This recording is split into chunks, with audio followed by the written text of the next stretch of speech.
Quantos aqui gostam de coisas simples? Mas veja o paradoxo. Quantos de nós aqui é extremamente complicado e complexo? Essa conta não fecha. A gente quer simplicidade, mas a gente é complexo. E está tudo bem. Nós vamos ver ao longo dessas 4 semanas que teremos, princípios bíblicos que vão ajudar a gente a se livrar de tudo aquilo que compromete a simplicidade de Deus na minha e na sua vida. Vou te fazer uma pergunta só para provocar. Quantos aqui querem ser mais felizes e satisfeitos na vida? Quantos? Simplicidade é uma palavra-chave que nós vamos aqui falar o tempo todo. Mas nós vivemos num tempo de muitos excessos. Inclusive, muito do que a gente chama de complicado na vida tem relação direta ou indireta com excessos na vida. Nós vivemos um tempo de muitos excessos.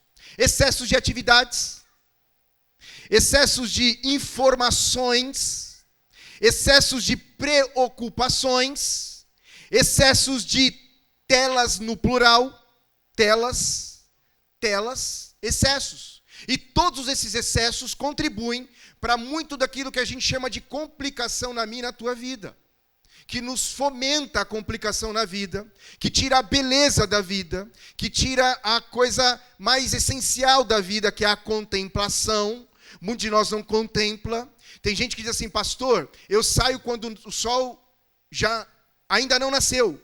E volto para casa para dormir quando o sol já se pôs. Há muito tempo eu não vejo o sol. Complicado. Vivemos um tempo de muitos excessos. Excesso de atividades, excesso de informações, excesso de preocupações, excesso de telas. E tudo isso, esses excessos, têm adoecido a mente e o coração de muita gente.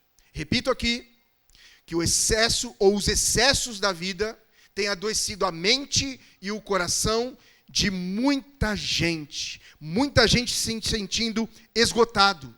Muita gente se sentindo sem vigor nenhum para viver a vida, sobrevivendo. Muita gente sofrendo de ansiedades, de síndromes, depressões e outros males da saúde emocional, chamadas doenças psicossomáticas, que nascem na psique, nascem nas emoções e se refletem no corpo. Muito dessas complicações tem a ver com os excessos aos quais estamos submetidos e estamos praticando. Excessos que têm adoecido muita gente. E a palavra de ordem para mim e para você é: precisamos eliminar todo excesso da vida. Eliminar tudo aquilo que a gente pode nominar como sendo fatores limitadores da nossa alegria e da nossa satisfação. Eliminarmos tudo o que é desnecessário. É uma pregação objetiva, é o início dessa série, mas se você pudesse enumerar quais são os excessos, ou quais são as coisas desnecessárias na sua vida, numa lista, talvez você, como eu, chegaria à conclusão de que uma cartolina fosse pouco ainda. E é incrível como a gente é capaz de radiografar os problemas, mas temos muita dificuldade em resolver os problemas. E, eventualmente, transferimos para Deus resolver isso. Nós causamos os problemas e dizemos assim, Deus, agora o Senhor resolve esse assunto aqui? E aí Deus pode virar para mim e para você, e falar para mim e para você o que disse a um homem chamado Josué, um dos grandes amigos e parceiros de caminhada de Moisés, que o sucedeu no plano de levar o povo de Deus, o povo à terra prometida. Num determinado momento, quando eles terminam de vencer uma das maiores batalhas, conhecida como a Batalha das Muralhas de Jericó, você conhece a história, as vezes que foram dadas voltas em torno daquela muralha, e ao som do grito do povo de Deus, como ordem de Deus, aquelas muralhas ruíram e caíram ao chão, um império. Eles tiveram uma grande vitória. Na sequência, eles começaram a conquistar outros espaços. E um determinado espaço que eles foram conquistar, chamado a terra de Ai, um lugar de fácil conquista. Num determinado momento, quando ele manda uma tropa para lá, uma tropa pequena, a notícia que se recebe é que todos foram mortos, dizimados. E ele voltou-se para Deus e disse, Senhor, por que nos levou a uma derrota, depois de vermos tantos milagres, tantos embates vencidos? Por que, Senhor, nós fomos derrotados? Muda esse cenário. E Deus disse para ele assim, ô Josué, esse assunto não é comigo não, esse assunto é com você. Você precisa resolver, porque há pecado em Israel. E depois você pode conferir nas Escrituras, que havia um homem chamado Acã, que desobedientemente pegou os despojos de uma batalha e guardou em casa quando Deus disse, não traga nada daquela cidade. E ele resolveu então surrupiar uma parte, fazer uma poupança, e aquilo resultou em pecado em Israel, e muitas famílias ficaram sem o marido e sem o pai, ou os pais. Por quê? Porque havia alguma coisa que tinha que ser resolvido, e não era trabalho de Deus fazê-lo, era trabalho de Josué de fazer uma detecção do que é que havia de problema naquele embate. E é a mesma coisa que Deus diz para mim e para você. Tem coisas que a gente fez, tem coisas que estão complicadas na nossa vida, que Deus já fez tudo o que tinha que fazer, está esperando uma atitude minha e sua, eliminar todo excesso, tudo aquilo que se constitui como desnecessário na nossa vida. Então, faça uma detecção. Se você quer aprofundar mais isso, ao chegar em casa, escreva lá uma lista de coisas que são excesso na tua vida, coisas que são desnecessárias e que você precisa urgentemente abandonar e deixar de lado para viver uma vida simples, pacífica e abençoada, como eu tenho certeza que eu e você queremos também. Quantos querem? Maravilhoso. Simplifique. Esse é o nome da nova série de mensagens que vamos trabalhar nessas próximas quartas-feiras. Simplicidade é a máxima sofisticação. Em outras palavras, enquanto a gente está vendo muita gente tentando criar novas coisas, coisas mais sofisticadas, coisas que nos tragam para o coração espanto, nós estamos aprendendo com uma frase dela em pleno século XXI, numa quarta-feira à noite, que simplicidade é aquilo que tem chamado mais atenção nos nossos dias. Pessoas simples fazendo coisas extraordinárias. Simplicidade é o mais alto nível de sofisticação. As pessoas que nós temos admirado nos nossos dias. E chegará uns dias do pós-era das redes sociais, eu não vejo a hora disso acontecer. Não vejo a hora. O que vai acontecer pós-redes sociais, talvez vamos voltar para os primórdios, para a simplicidade, onde as coisas são feitas artesanalmente. É impressionante quando você vê alguém. Eu tenho alguns amigos talentosos que fazem as mãos, trabalho manufatureiro, que maravilhoso. E não estou dizendo que sofisticação, tecnologia, inovação, nada disso é ruim. A questão é o que isso está gerando na nossa mente e coração. Esse nível de ansiedade pelo novo. Já estamos à luta aí pelo novo iPhone, o 17. Quem está no 15 está desesperado porque não tem o 16 ainda, sendo que funciona bem. Testemunho particular, troquei ano passado o 14 para o 15 sem pensar, gastei um dinheiro, desvalorizou bastante, depois o dólar subiu, aumentou, ficou nessa loucura, e eu tenho uma saudade do meu iPhone 14, que tudo que eu fazia e não usava toda a tecnologia dele, também não faço no 15. E por que esse desespero por uma tecnologia ainda mais eficiente? Claro, tem gente que trabalha com isso, precisa de tecnologia mais avançada, mas isso tudo tem trazido muita complicação. E uma ansiedade extrema. Se eu não tenho o que é mais novo, o que é mais tecnológico, o que é mais avançado, eu me sinto frustrado. E daqui a pouco vamos falar sobre isso também, sentimento perigoso. Mas vivemos um tempo de muita complexidade, em que as coisas não são simples. E detalhe, além de vivermos num mundo complexo, num mundo de muitas coisas complexas, a gente ainda é complexo, complexizando mais ainda as coisas. Veja que incrível. Eu vou usar muito menos exemplos aqui para não dar naquela coisa de que eu falei, você me falou alguma coisa, eu estou falando aqui no púlpito, não mandando recado para ninguém. Mas quantos aqui se consideram de verdade, de novo, só para eu saber aqui, fazer um teste social, quantos aqui se consideram muito complicados? E já percebeu quando as coisas começam a ficarem mais simples na nossa vida? O que a gente faz? A gente vai lá e complica. Sabe aquela sensação horrorosa de assim, eu quis melhorar, e depois que eu pus a mão, a coisa ficou pior do que era? Quando já tiver essa experiência, por que é que eu me meti nesse assunto? Estava bom. Ou aquela ideia que se combate dentro de um contexto legal, né? Nada é tão bom que não possa melhorar. Tem coisa que é tão boa e deixa como está. Olha para o criacionalismo de Deus. Olha para a coisa criacional, para Gênesis, o início de tudo. Diz que em 6 dias Deus criou todas as coisas, no 7º dia descansou das suas obras, mas antes de descansar, Deus contemplou tudo o que havia feito, e o carimbo adjetivado ali era bom. Deus parava para contemplar tudo o que fez, sem esse sentimento nosso que nada está bom, ou tão bom, ao ponto de eu me satisfazer. Tem gente adoecida porque não encontra satisfação em nada do que faz. Sempre que faz alguma coisa, alguém elogia, ele procura defeito naquilo para de alguma forma se diminuir e se talvez pegar um impulso para quem sabe eu não faça melhor e eventualmente não faz melhor, o que você fez estava bom demais. Satisfaça-se com aquilo que você tem, com aquilo que você é, com aquilo que você possui e com o que você tem feito. Pare para contemplar. Tem muita gente que encontra meios de melhorar alguma coisa quando contempla, quando vê beleza, não quando vê os traços imperfeitos do que foi feito. E isso tudo adoece a mente e o coração. Pode parecer muito simples. E eu não quero aqui romper a fronteira tênue do simples da simplicidade e do simplismo, porque parece que é um tanto quanto tênue mesmo. Mas simplismo é uma coisa horrorosa. Simplicidade é maravilhoso e desejável. Perguntei a vocês, não vou perguntar de novo, mas vou só lembrar. Nós levantamos aqui unanimemente as mãos, dizendo, eu gostaria de viver uma vida mais simples. Como aquela pessoa que tem um plano na vida, de juntar um dinheirinho, vender a casa, vender o patrimônio, pôr numa poupança, numa renda fixa, variável, para deixar lá o dinheiro trabalhando para si, comprar uma casinha no meio do nada, no meio do mato, para poder comer comida de fogão a lenha, sem nunca saber nem acender um fósforo, mas quer simplificar. E quer dizer o seguinte, olha, eu só vou ter uma vida simples se eu for para o meio do mato, para o ermo, viver lá bem rudimentarmente, aí eu vou ver em simplicidade. Pode ser que seja um projeto para alguns, mas é para todos. Não cabe todo mundo numa vida simples assim.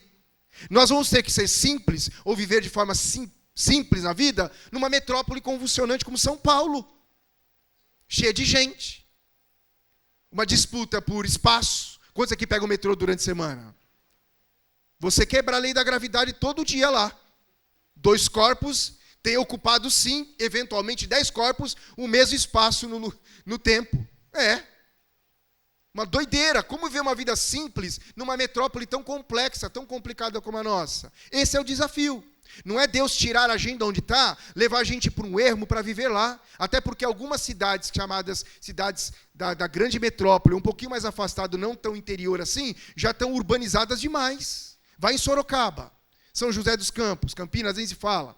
Já está urbanizando demais. Então, quem correu para lá para ter paz, daqui a pouco vai ter que correr, daqui a pouco não vai ter lugar no mundo. Porque simplicidade não é um lugar que a gente ocupa, é como nós vivemos. Simplicidade é como nós lemos a vida, como nós enxergamos a realidade da vida, à luz das Escrituras. Mas nós vivemos um tempo onde tudo é muito complexo, muito complicado, e a gente consegue complicar ainda mais o que já é complicado. Verdade ou mentira? Você está me olhando com uma carinha. A frase que eu tenho mais ouvido das pessoas em aconselhamentos e conversas é, pastor, está complicado. Eu digo para a pessoa o seguinte, o que está complicado? Pastor, não sei nem dizer. Está tão complicado que eu nem sei dizer. Já usou essa frase também? Está complicado. Termina a frase dizendo assim, no final das contas, pastor, está complicado. Aí eu digo para a pessoa, tá mesmo. Se é complicado, eu sou complicado, a gente complica mais. O que por causa do pecado original lá no Gênesis 3, tornou-se mesmo complexo, tornou-se de fato complicado. Agora uma pergunta para você. De 0 a 10, que nota você se dá no quesito complicado ou complicada?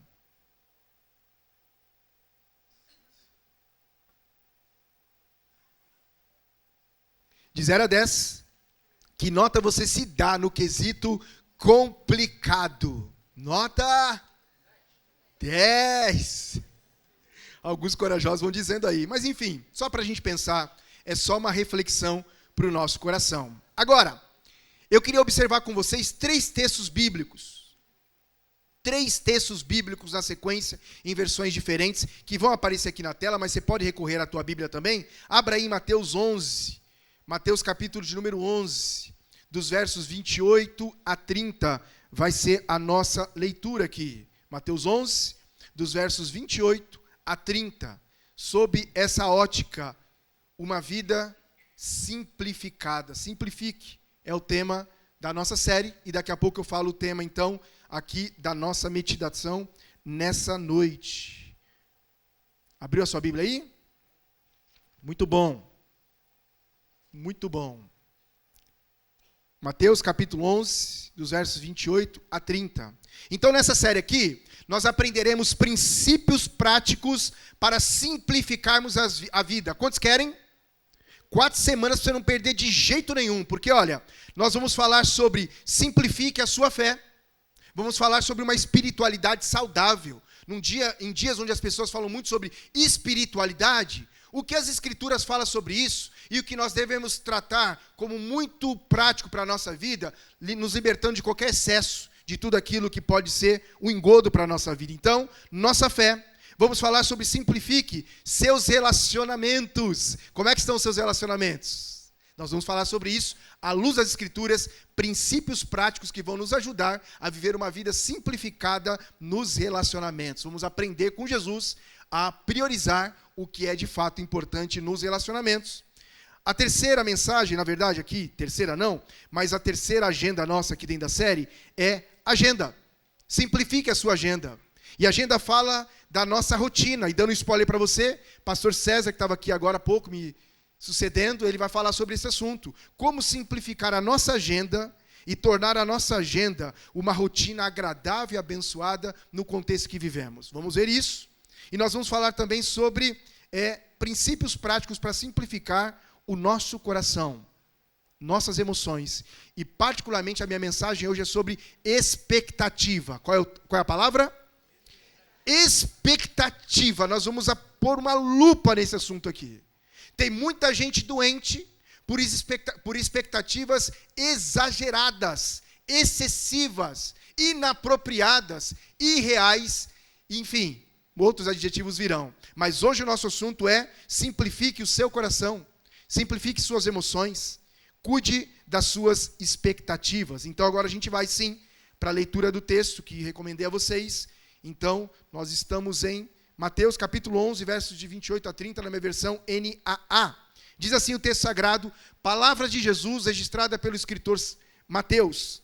Jesus disse, venham a mim. Qual é o verbo que aparece aí? Venham a mim. É um convite. Venham a mim. Todos vocês que estão cansados. Já se sentiu assim alguma vez na vida? Talvez você esteja hoje à noite assim, cansado. Qual é a segunda palavra que aparece aí depois de cansado? Sobrecarregado. Quando já se sentiram alguma vez assim na vida? Talvez seja a sua história hoje à noite. Então Jesus está fazendo um convite. Venham a mim, todos vocês que estão cansados e sobrecarregados. E qual é a promessa? Eu aliviarei vocês. Eu vou dar alívio para vocês, cansados e sobrecarregados, que aceitam o convite de virem a mim, disse o Senhor Jesus. Verso de número 29. Tomem sobre vocês o meu jugo. E qual é o verbo que aparece na sequência? E aprendam de mim. Pedagogicamente Jesus está dizendo, e aprendam de mim. Por quê? Porque sou manso e humilde de quê, irmãos? De coração, e vocês acharão descanso para a sua alma. Tem gente que está cansado, não é no corpo, é na alma, nas emoções. E Jesus está dizendo, aprendam de mim, porque eu sou manso, eu sou humilde de coração, e vocês encontrarão descanso para a alma. E verso número 30 diz, porque o meu jugo é suave, e o meu fardo é leve. O que o escritor aqui, sagrado, evangelista Mateus, está nos ensinando é que Jesus não só nos vê, não só nos enxerga, não só sabe a condição que estamos, e aqui ele deixa registrado que é possível, provável, em pleno século 21, que eu e vocês estejamos aqui nessa noite abençoada, dentro dessas condições aqui, com essa sensação terrível de um cansaço que não passa de jeito nenhum. Você dorme, desliga para assistir um streaming, vê uma série, assiste um filme, tira férias, dorme, come, e aquele cansaço não vai embora. Porque Jesus não está dizendo de cansaço físico, que se repõe com um descanso, um bom banho quente, uma caminha gostosa, uma noite de sono, resolve o problema do cansaço físico. Mas Jesus não está falando desse cansaço. Jesus está dizendo que há pessoas, como havia naqueles dias, há pessoas nos nossos dias que estão extremamente cansadas. cansadas, de um cansaço que não sabe lidar com ele. Não há jeito, não há medicina, não há processo, não há remédio. Pode fazer tudo o que quiser, gastar o dinheiro que for, e o cansaço não passa. A semelhança de uma mulher que há muitos anos, se não me engano, 18 anos, sofria de uma hemorragia crônica. E um dia ela foi até Jesus, tocou na orla de Jesus, do manto de Jesus, e ela foi curada. Mas diz o registro sagrado que ela gastou tudo o que tinha com os médicos para estancar aquela hemorragia. E aquela hemorragia não foi estancada por nada, senão num toque poderoso em Jesus. No encontro que ela teve com o Senhor da vida. O Senhor que de graça nos dá esperança, nos dá paz, nos cura, nos liberta, nos restaura e nos dá vigor. Então Jesus está dizendo, venham a mim, vocês que têm esse tipo de cansaço, que não se resolve com reposição hormonal, não resolve com complexo vitamínico, não se resolve com uma boa orientação de academia, de exercício, não se resolve com férias, não se resolve com nada, só resolve se vocês vierem a mim. Jesus está chamando pessoas cansadas aqui nessa noite. Talvez seja a sua realidade. Pastor, você descreveu o meu quadro. Não aguento mais essa pressão violenta de estar o tempo todo com o meu coração ocupado com um cansaço que não consigo me livrar dele. O que Jesus está dizendo para você é, vem a mim. Vem a mim você que está cansado. Vem a mim você que está com essa sobrecarga, carregando um fardo pesadíssimo da tua história, das escolhas mal feitas que você fez ao longo da vida, das circunstâncias da vida que causou alguma ruptura, algum prejuízo, e você assumiu uma carga. Talvez uma mãe solo, um pai solo que ficou com os filhos, ficou com toda a responsabilidade financeira, educacional, de criar esses filhos, e está se sentindo extremamente sobrecarregado ou sobrecarregada. Jesus está dizendo, venham a mim vocês também, que estão não só cansados, mas que porventura estão também sobrecarregados, carregando um peso descomunal, como se tivesse um elefante nas suas costas todos os dias. Você que até é adepto da frase de que estou matando um leão por dia, uma frase que parece muito bonita conceitualmente, mas que tem adoecido o coração de muita gente, porque de fato a gente não está matando leão nenhum. A gente está no máximo mantendo alguma distância dele, mas matando não. Porque para matar esse leão, que é uma simbologia, uma metáfora, que estou criando aqui, você é inteligente, está entendendo, mas você está nessa condição de uma pessoa extremamente sobrecarregada, cansada, fadigada, sem prazer na vida, esperando o dia em que Jesus vai voltar ou vai levar você. Talvez seja essa a sua realidade. Está dizendo, eu não aguento mais. Talvez saiu de casa dizendo assim, é a última vez que vou pôr o pé numa igreja evangélica, é a última vez que vou dar chance para Deus falar comigo, e Deus está dizendo para você, então tá bom, então vem a mim.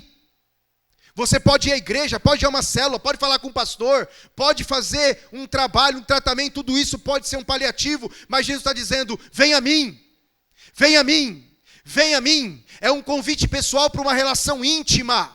Não é um convite religioso para de alguma forma amortecer essa sensação. Não é algo paliativo para você sentir só uma vibezinha aqui no culto, sentir um pouquinho legal, porque a experiência extrasensorial aqui pode te ajudar, mas ao sair por essas portas está de novo cansado, cansada, sobrecarregado ou sobrecarregada. Esse cansaço, essa dor, esse peso só sairá se você aceitar o convite de Jesus dizendo, venha a mim. Não é a igreja. Não é um pastor, não é ninguém. Jesus está dizendo, não precisa de intermediário, você pode vir a mim. Jesus destruiu o muro da religião, que provocava nas pessoas a necessidade para ter algum contato com Deus, para receber de Deus algum favor, ser obrigado a fazer um sacrifício financeiro, ir até um sacerdote, ir até uma figura eclesiástica, apresentar aquele sacrifício pesado para que essa pessoa fosse um mediador. Acabaram os mediadores. Esses mediadores ficaram para trás, para a velha aliança. Na nova aliança feita no sangue de Jesus, o convite é individual para mim e para você. Jesus está dizendo para você nessa noite, esse cansaço, essa sobrecarga, essa dor e esse peso, esse fardo que está te matando, só vai sair das suas costas, do seu coração, se você vier a mim. Que convite maravilhoso. Eu não poderia dizer para você, no final do encontro, você que está nessas condições, pode vir até a mim, que eu tenho uma oração poderosa, vou fazer uma oração extraordinária por você, e milagrosamente isso vai sair. Eu não posso dizer isso. Homem nenhum pode dizer isso. Religião nenhuma pode garantir isso. Mas Jesus, o extraordinário Jesus, pode. Todos aqueles que foram a Jesus, precisando de libertação, foram libertos. Todos os que foram a Jesus precisando de cura, foram curados. Todos os que foram a Jesus cansados, receberam um fardo leve da parte dele, porque só Jesus pode garantir vitória contra esse cansaço emocional, essa sobrecarga pesada sobre você. Então, o convite de Jesus para você é: venha a mim. E a promessa: pode vir a mim, porque eu vou aliviar você. Essa promessa não é minha. Essa promessa de Jesus está registrada e é acessível a mim e a você. E o que era ir até Jesus, pastor? Pegue a sua Bíblia, feche a porta, vá sós com Deus, evite o celular, distrações, vá às Escrituras, vá lá para o livro do Evangelho de João, leia João, e você vai ter um contato com esse Jesus que está chamando você e que por meio da palavra vai dar alívio, descanso e paz para o seu coração que você tanto deseja. Venha a mim, todos os cansados, todos os sobrecarregados, e disse Jesus: eu vou aliviar essa carga de você. Vou dar para você a paz, a esperança, o vigor e a alegria de viver que ninguém pode dar. Só Jesus pode. É promessa dele. Mas a sequência, além de chamar para um convite pessoal, além de dar uma promessa extraordinária de alívio, Jesus diz uma coisa que a gente precisa considerar para dar um sobressalto na mensagem. Ele diz: e aprendam de mim. O que Jesus disse? Aprendam de mim. Em outras palavras, Jesus está dizendo: mirem os olhos em mim. Porque muito do que a gente complicou na vida, e complicado é na vida, tem a ver com as referências que a gente tem na vida. Talvez você diga assim: eu sou complicado igualzinho meu pai. Minha mãe é complicada, eu sou também. É uma herança genética. É uma escolha sua. Porque Jesus está dizendo: você pode ter tido um pai complicado, uma mãe complicada, você pode ter filhos complicados, você pode ter tutores complicados na sua vida, você pode ter tido professores complicados, gente que tem uma influência na tua vida, uma interferência na história da tua vida, do que você é hoje, e dizer assim: vou morrer ancorado nisso. Eu sou complicado porque tenho referente de complicação. Todos nós poderíamos dizer isso se não conhecêssemos Jesus. Porque o Jesus que a gente conhece, ou pode vir a conhecer, está dizendo para mim e para você: aprendam de mim.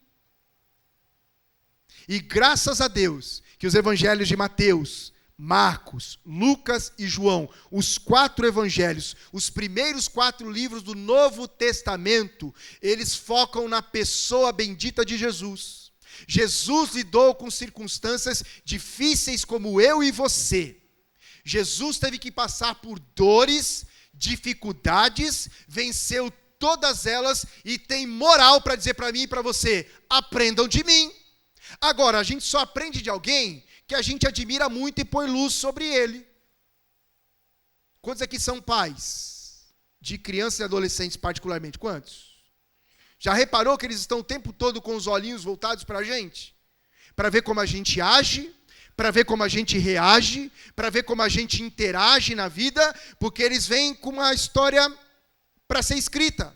E os pais são os instrumentos de mostrar para eles o que é a vida. Então eles estão olhando para nós e eles vão naturalmente reproduzir aquilo que verem em nós, até uma certa idade, até eles encontrarem outras influências que capturem o coraçãozinho deles e continuem formando o caráter, a ética e a moral deles. Mas num primeiro momento estão olhando para nós. Então, simbolicamente, Jesus está dizendo assim: olhem para mim, me observem. Agora, se a gente não tem tempo com as Escrituras, o que vamos aprender de Jesus? Nada. Porque se Jesus está dizendo que nós devemos aprender dele, abrindo esse precedente de olharmos para ele, nós precisamos conhecê-lo. E a forma mais segura de conhecer a Jesus é abrir as Escrituras e lê-la. Posso terminar a mensagem, irmãos? Sempre que vou aconselhar alguém a primeira pergunta que faço para a pessoa é: como que está a tua vida com Deus? E graças a Deus que até por uma consciência religiosa geral que temos, as pessoas não mentem nesse assunto. Não dizem que está bem quando não está. Elas dizem assim: Gustavo, não está legal. Ou, honestamente, por causa de desconhecimento, de ignorância dos fatos, ela diz assim: nem sei te responder, pastor, como ficaria bem? Aí eu pergunto para ela assim: como é que está a tua vida de oração? Que isso, pastor? Nem faço há muito tempo.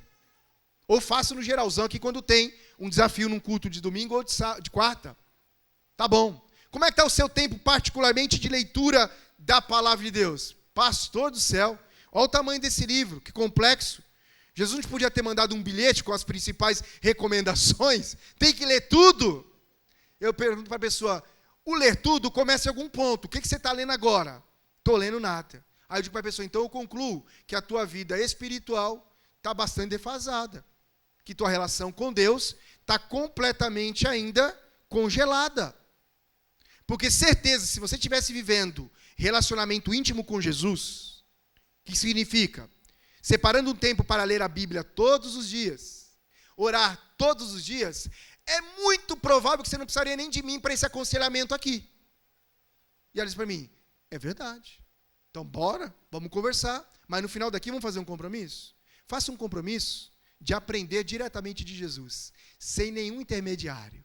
Já imaginou, irmãos, se todos nós que estamos aqui nessa noite nos aplicássemos de verdade, de separar um tempo do nosso dia, em qualquer momento do dia, seja pela manhã, à tarde ou à noite, para reservar um tempo para estar com Jesus que nos convida a vir a Ele? Como não seria a nossa vida muito melhor do que de fato ela tem sido até agora? Está pesada a mensagem, amigos? Eu vou caminhar para 2 versículos aqui que vão ajudar a gente a falar sobre expectativas. Mas não dá para falar sobre expectativas se a gente não conhece as expectativas de Deus sobre nós. Nossa identidade. Cantamos aqui: quero viver para a tua glória, quero viver para a tua glória, quero viver para a tua glória. Repetimos isso daqui. Para muita gente isso é profético. Eu estava ali dizendo: Senhor, me ajuda. É uma afirmação muito pesada, gloriosa. Quero viver para a tua glória. Uma coisa como essa tem um quê de subjetividade. O que é viver para a glória de Deus, Sandrinha? Senão daqui a pouco você tem o seu certificado na mão, que vai chegar até o fim desse encontro aqui, viu, querida? O que é viver para a glória de Deus? Como isso se traduz na prática? Leia a Bíblia. Separe um tempo para aprender de Jesus. E aprendam de mim, disse Jesus, que sou manso e humilde de coração. E disse Jesus: e vocês vão encontrar, vocês acharão descanso para essa alma cansada e sobrecarregada. O convite é: venham a mim e aprendam de mim.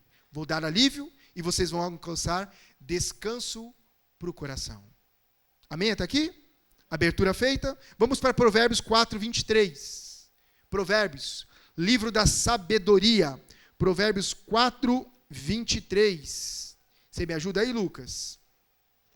Provérbios 4, 23. Mas você pode pôr os olhos aí na sua Bíblia, por favor, abra a tua Bíblia aí, ou ligue, já que você deve ter no celular também. E esse é um texto para você grifar. Se você não conhece, aqui está uma síntese de sucesso no Antigo Testamento. Aqui nós vamos aprender com o escritor sábio a como termos uma vida mais abençoada e feliz. Provérbios 4, 23. Vamos ler juntos? Acima de tudo, o que é para guardar, irmãos? Guarda o seu coração. Por quê? Porque dele depende toda a sua vida. Então o que é para guardar? É para guardar o coração.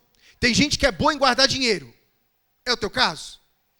Tem gente que é boa em guardar objetos de valor, nem que seja de valor afetivo. Você tem coisa afetiva que você guarda há um bom tempo? Que legal. Tem gente que é boa em guardar memórias, guardar lições, guardar segredo. Tudo isso é bom para guardar. Mas o que o escritor está dizendo é que acima dessas coisas, de tudo que a gente tem guardado com muito esmero, o texto sagrado está dizendo: guarde o seu coração. Por quê? Porque é do coração que procedem todas as saídas da vida, ou na versão NVI diz que é guardar o coração que depende da nossa vida, ou a qualidade da nossa vida. sobre todas as coisas se deve guardar, guarda o coração. Guarde o coração. Isso é um conselho de sabedoria. E como tem gente descuidada do coração. Guarda bem o celular. Já teve aquela experiência aí de casa e esqueceu o celular em casa? Está lá na condução e descobriu que o celular não está? Ou chegou no trabalho? O desespero que é. Eu lembro trabalhando lá no Senesp, trabalhando na seguradora do Banco do Brasil, lá na Zona Sul. A moça trabalhava do meu lado na baia, chegou desesperada, branca, gélida, disse: "Você avisa aí o chefe que talvez eu volte só depois do almoço?" Falei: "Por quê?" "Porque eu vou para casa pegar o meu celular." Ou se a gente guardasse o coração como a gente guarda o celular, hein? Quantos de nós não estaria nem um pouquinho cansado nem sobrecarregado? Porque ou como a gente guarda mal o coração. Como tem gente descuidada das suas emoções. Gente que não cuida do coração. Não cuida dos sentimentos. E particularmente, quero falar com vocês de forma bem objetiva. Se o tecladista puder vir aqui, Will, me ajudar, depois a banda vem. Vou já caminhar para o fim aqui, para falar exatamente sobre expectativa. E o próximo verso que vamos ler aqui juntos é Provérbios 13:12, que na versão King James me ajuda demais. Olha o que diz lá Provérbios 13:12 na versão King James. Qual é a palavra que aparece depois do A? Expectativa. A expectativa que se adia, o que acontece com o coração?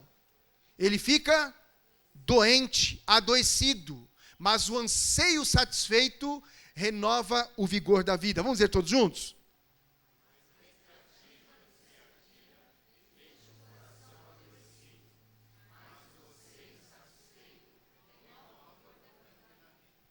Eu fui para o dicionário informal. Os próximos 5 minutos, se você não me deu toda a atenção que precisava, nesses próximos 5 minutos me ouça nisso. Eu fui para o dicionário informal da língua portuguesa para ver como que o dicionário descreve a palavra expectativa. E lá no dicionário informal diz assim, que expectativa é uma esperança baseada em direitos, uma esperança baseada em probabilidades, uma esperança baseada em pressupostos, uma esperança baseada em promessas. E mais especificamente diz que expectativa é o estado de alguém que espera alguma coisa acontecer. E como tem gente adoecida no coração e na mente por causa de expectativas frustradas. Expectativas irreais, impensadas, mal conduzidas, mal geridas. Pessoas que têm expectativas e essas expectativas se frustraram. O que tem de gente frustrada nos nossos dias por expectativas que não se tornaram realidade é uma grandeza. E olha a sequência. Você gera uma expectativa no coração. Essa expectativa, segundo o texto, ela se adia. O desespero começa a tomar o coração. E a expectativa adiada gera o efeito da insatisfação. Conhece gente insatisfeita na vida? Já viu quanto é ruim lidar com gente que não está satisfeito com nada o tempo todo, sobre tudo? Talvez seja a sua realidade. Você não consegue se satisfazer com mais nada. Nada mais tem cor, nada mais tem beleza. Não adianta viajar, não adianta comprar um negócio novo, não adianta trocar de carro, não adianta trocar de mobília, não adianta trocar de casa. Nada tá bom. Vai dar uma olhada. Talvez a expectativa que você tinha sobre aquilo se frustrou. Porque aquela expectativa foi mal gerada, mal gerenciada. E uma expectativa frustrada dá à luz, então, o sentimento de insatisfação. E a insatisfação promove muito isolamento. Sob a falsa ideia de que quanto mais eu me isolar, menos eu me frustrarei. Isto é mentira. Porque existem 3 pessoas sobre as quais lançamos expectativas, e essas expectativas podem ser um mal para a nossa vida. Se forem mal consolidadas, mal geridas e maltratadas. Expectativas sobre Deus. Conheço um monte de gente chamada desigrejado, que diz que já não frequenta uma igreja, porque está chateado com Deus, porque Deus não fez o que ele queria, o que ele pediu, o que ele orou, a penitência que ele pagou numa oferta. Deus não fez aquilo que ele esperava, ou ela esperava, e ela está adoecida no coração, frustrada com Deus, sobre expectativas que ela tinha. em relação ao que Deus jamais prometeu a ela. Lançou sobre Deus expectativas sobre algo que Deus não tinha para ela. Insistiu naquilo. Não cuidou bem do coração. Não fez uma boa gestão daquele sentimento. Está frustrado com Deus. Por que é que Deus não me deu o que eu pedi? Ou, por que é que Deus deixou essa tragédia acontecer comigo? Expectativas frustradas geram insatisfação e isolamento. E nós não fomos criados para o isolamento. Tal qual não fomos criados para expectativas falsas sobre Deus e também sobre as pessoas. Como tem gente adoecida porque acreditava que o plano que ela tinha, o projeto que tinha, alguém tinha que patrocinar. Põe sobre outro uma expectativa que o outro não tem condições de suprir. Quantas mulheres decepcionadas, frustradas com os seus maridos, não por causa da performance dele, mas por causa da sua expectativa exagerada. Gente divorciando, porque não foi suprido na expectativa que o marido nunca soube. E o mesmo vale para maridos em relação à esposa. Quantas esposas sobrecarregadas por expectativas irracionais de maridos, que querem satisfazer as suas fantasias, tendo na mulher o objeto do seu desejo. Não vou abrir muito isso aqui, você é inteligente, maduro e adulto. Quantas mulheres sofrendo na mão de maridos, cuja expectativa elas nunca vão conseguir suprir. Mas ele impõe. E quanta gente frustrada consigo mesmo. Frustrada consigo mesmo. Tinha uma expectativa sobre si e o resultado foi aquém. Tirou 1 ponto a menos. Em vez de tirar 100, tirou 99. Está frustrado porque tirou 99. E possivelmente tivesse tirado 100, também não estaria feliz, porque acharia que teria que ter o 101. Então nunca está satisfeito com nada. Está frustrado com Deus, frustrado com os outros e frustrado consigo mesmo. Quantos pais colocando um peso enorme sobre as costas dos filhos. Eu lido com pais que têm o sonho de ver o filho um jogador de futebol feito o Neymar. E são poucos que chegam a ser um Neymar, mas estão carregando aos 11 anos de idade, 12 anos de idade, um peso enorme porque o pai quer dar certo às custas de ver o sonho frustrado dele realizado no filho. Isso se aplica às mulheres também. Temos meninas boleiras nessa comunidade. Inclusive batizamos uma aqui domingo à noite, está indo lá para o Kansas City, jogar lá nos Estados Unidos com 15 anos, Gustavinho. Mas graças a Deus com pais sóbrios, cuja expectativa é correta. Então cuidado com essa ideia de que surgiu no seu coração uma expectativa é de Deus. Pode não ser de Deus não, pode ser do diabo, para destruir você. E como identificar então, pastor, se a minha expectativa está alinhada com o propósito de Deus? Primeiro, essa expectativa surgiu no seu coração, não saia fazendo nada. Não fale com ninguém. Não ponha carga sobre ninguém. Vá a Deus. Ore a Deus. Consagra a Deus aquela expectativa. Pergunte para Ele a opinião. Vá para as Escrituras. Tem alguém sábio de Deus que conhece a Jesus, maduro na fé, que você pode recorrer? Exponha para essa pessoa. Peça para te ajudar em oração. Porque é muito provável que essa expectativa nem seja de Deus, e se ela for abortada já lá no início, você vai passar ileso desse peso e dessa frustração. Exponha a Deus, espere um tempo, observe as circunstâncias, não saia pedindo nada para ninguém, sem ver se aquela pessoa tem condições de fato te ajudar. Seja mais moderado, não confie no seu coração de jeito nenhum no primeiro momento. Submeta o seu coração, esse sentimento, essa expectativa à vontade de Deus. Tenha segurança de que essa expectativa tem a ver com o projeto de Deus para a tua vida. Porque guarde isso que eu vou dizer para você aqui. Se a sua expectativa não está direcionada para, ao você receber o que tanto deseja, você compartilhar e abençoar outros, isso não é de Deus. Deus não tem compromisso com os nossos caprichos pessoais, com os interesses do nosso umbigo. Deus não tem nenhum compromisso com o nosso ego. Tem um monte de gente que está querendo ver Deus fazer coisa para provar para outros que Ele é muito bom. Tem gente querendo trocar de carro para ter um carro melhor, não para ter uma segurança ou conforto melhor, embora isso seja muito bom e está tudo certo, mas é para mostrar para o vizinho que ele é melhor que ele. Não tem sentido isso. Avalie as motivações da sua expectativa. Pergunte a Deus: Senhor, o que eu estou desejando fazer, essa expectativa que surgiu no meu coração, vai abençoar alguém além de mim? Se a resposta for não, e você sabe que é não, essa expectativa não é de Deus. Ela é egoísta e vai destruir você. Mas se a sua expectativa é legítima, ela é viável, e você tem segurança em Deus, exponha isso em oração, e essa expectativa será plenamente satisfeita no tempo de Deus, e você será abençoado e um instrumento de bênção nas mãos dele.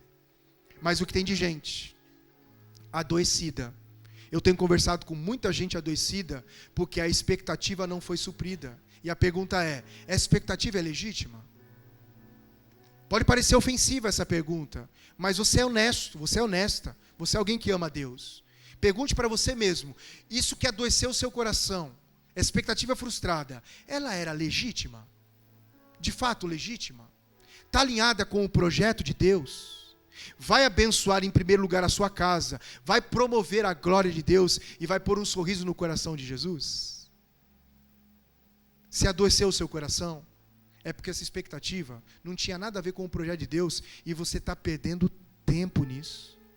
Está gastando noites mal dormidas, dinheiro com remédio para aliviar a dor, que não passa e não vai passar enquanto você não abandonar essa expectativa, se perdoar os outros. E olha, irmãos, ousadamente vou dizer, perdoar a Deus. Porque ele não tinha nada a ver com a expectativa. Muita gente doente, cansada e sobrecarregada por expectativas que não eram uma bênção para o seu coração. Tome cuidado com isso. Talvez seja a sua história hoje à noite. Vamos ficar em pé?